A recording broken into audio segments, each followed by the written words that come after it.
هيروح فين؟ ماما ازيها؟ كويس، بتسلم عليكي. انا عديت على المستشفى وانا جايه. عرفت. خير؟ كنت بشوف العمال عاملين ايه.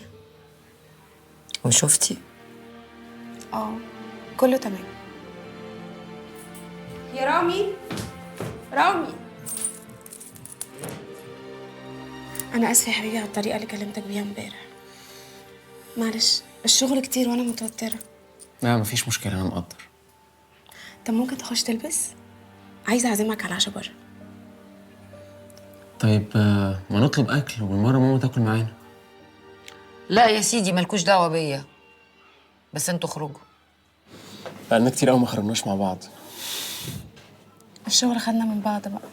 الشغل بس، ومشاكل العيلة ومشكلة جميلة. بصراحه هشام ده طلع واطي قوي. كل واحد بيعمل بأصله.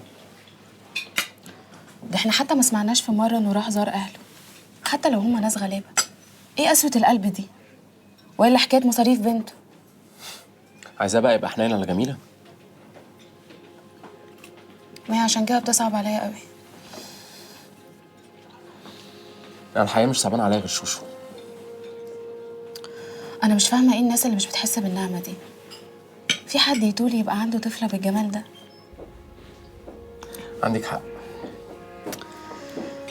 يا حبيبي، ما انت اللي معاند ومش عايز تروح تكشف، مع انك دكتور يعني والحاجات دي عادي. انت مش عايز نفضل مع بعض على طول ونكبر وولادنا يكبروا معانا؟ طبعا عايز. طيب بقول لك إيه، عشان خاطرك هروح أكشف في الوقت اللي أنت عايزاه. طيب، وانا هاجي معاك واعيد الكشف. خلاص، حددي الميعاد المناسب والمكان وأنا ما عنديش أي مشكلة. عبلة، أنا نفسي نرجع زي الأول. هنرجع يا حبيبي.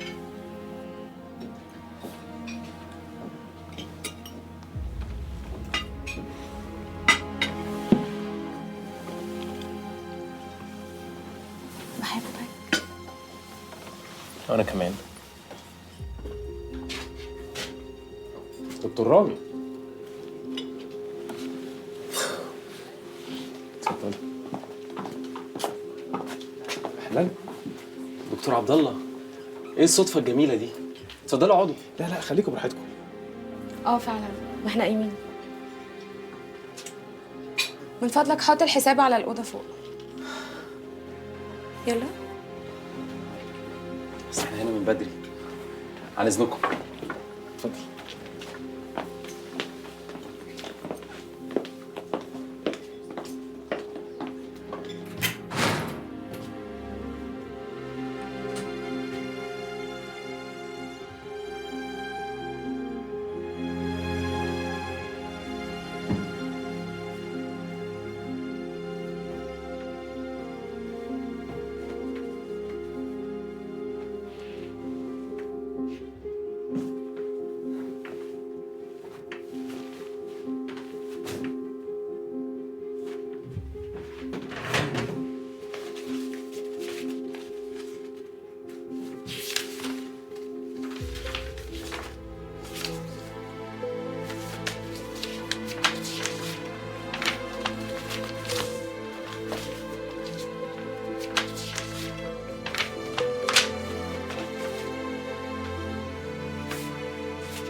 دي صور زوجة الأب اللي المفروض هتربي البنت بدل الدكتور المشهور المشغول طول الوقت. هدى، إذا كانت دي صور زوجة الأب اللي ملهاش أي صلة قرابة بالبنت، فهنقولي بقى عن صورة الأم اللي جاية ولابسة نقاب كأنها جاية تتوب عما اقترفته من ذنب.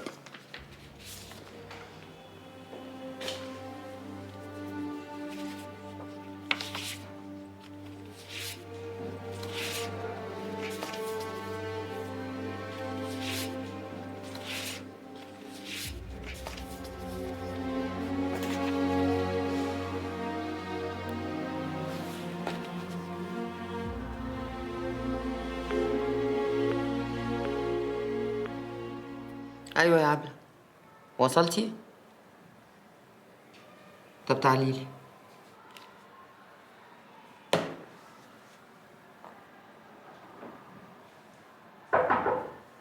ادخل.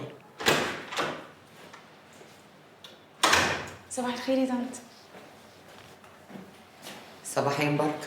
انا قلت لازم اصالح رامي عشان كنت اوفر قوي معاه. كويس انك عملتي كده، بس مش اللي عايز يعمل شهر عسل يستعد اكتر؟ مش فاهمه. ما خدتيش ده معاكي ليه؟ ولا مخليه المناسبة اهم؟ ايه ده؟ انت ازاي تفتشي في اوضتي وانا مش موجوده؟ اسمها اوضه في شقتي. انا رايحه لابنك يشوف له حل معاكي. اقعدي. مفيش داعي تدخلي رامي في الموضوع، مش من مصلحتك. خدي.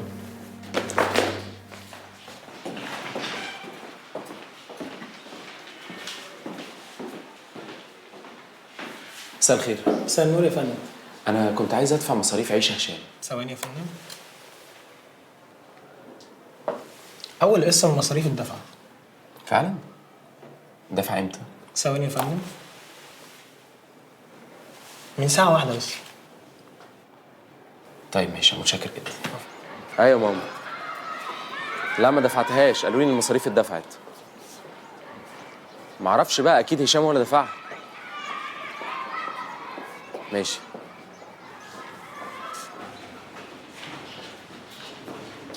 دكتور هشام، يا دكتور. متشكرة قوي على الاستجابة. استجابة ايه؟ مش فاهم. كنت متأكدة ان شوشو مش هتهون عليك.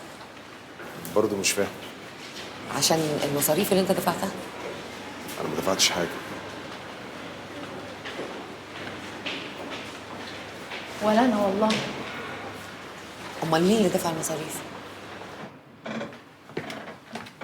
مساء الخير يا بنات. مساء الخير. انت كنت فين الصبح؟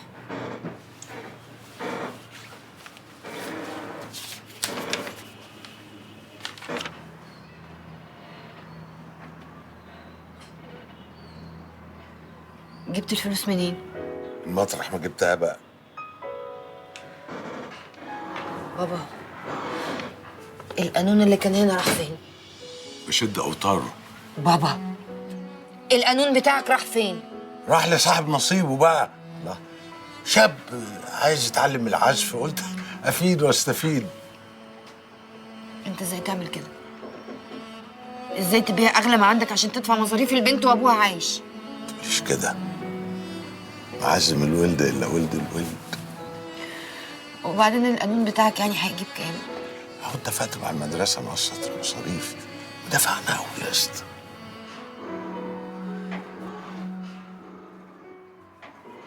من فضلك يا استاذ زياد اقف جنبي.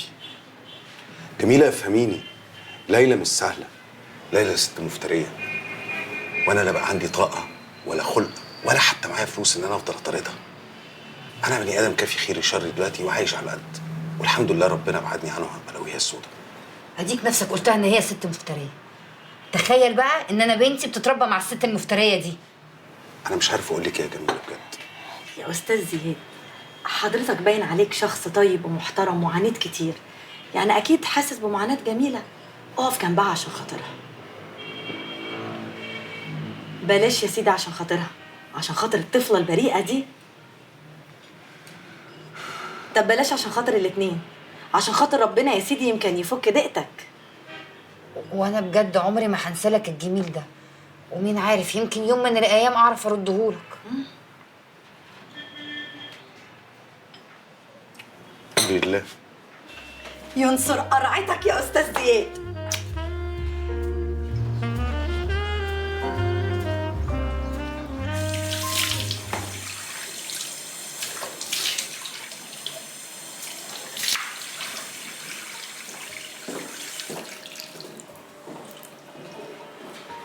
ازيك يا جميلة؟ تعرفي ان انتي وحشتيني قوي. كان نفسي نفضل انا وانتي صحاب زي زمان. هو انتي ما تعرفيش ان انتي اغلى حاجة في حياتي ولا ايه؟ انت بجد واحده مريضه. هشام وسبتهولك، لكن بنتي استحاله. هو انتي ايه؟ ما بتتعلميش؟ انا مش قلتلك 100 مرة قبل كده مفيش حاجة اسمها مستحيل؟ ما بطلي طيبة بقى. اسمك وسنك وعملك. زياد شوقي البير، 42 سنه، مصور فوتوغرافي. قول والله العظيم اقول الحق. والله العظيم اقول الحق. الست دي كانت زوجتك فعلا؟ اه طبعا. يعني عاشرتها وتعرفها كويس؟ اكيد يا فندم. هل تصلح ام؟ يعني عشرتها طيبه؟ حضرتك انا اقسمت، فانا لازم اقول الحقيقه. انا شخص اتعود طول عمره ان هو يرمي مشاكله على اللي حواليه، وانه يتهم اللي حواليه بان هم اسباب فشله. والست دي انا عذبتها معايا كتير، وياما اتهمتها ان هي كانت سبب فشلي في حاجات كتير. بس الحقيقه انا يمكن ربنا يكون ما رزقنيش باولاد، بس اعتقد ان لو كان ربنا من عليا بنعمه الاولاد ما كنتش هلاقي لهم ام احسن من ليلى. اقصد مدام ليلى.